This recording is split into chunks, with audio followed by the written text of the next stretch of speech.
วัสดีครับพามาชมเตาคู่โบราณนะครับทำงานใช้น้ำมันผ่านหลักความร้อนแปรผันจากน้ำมันให้เป็นก๊าซเหมือนกันกับตะเกียงเจ้าพายุ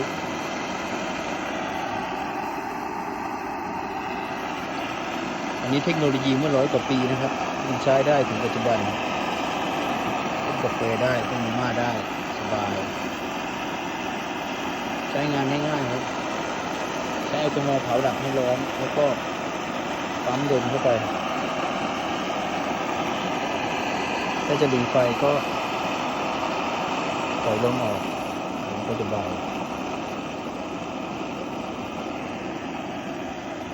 เรียบร้อยสมบูรณ์ครับทำงานได้ปกติ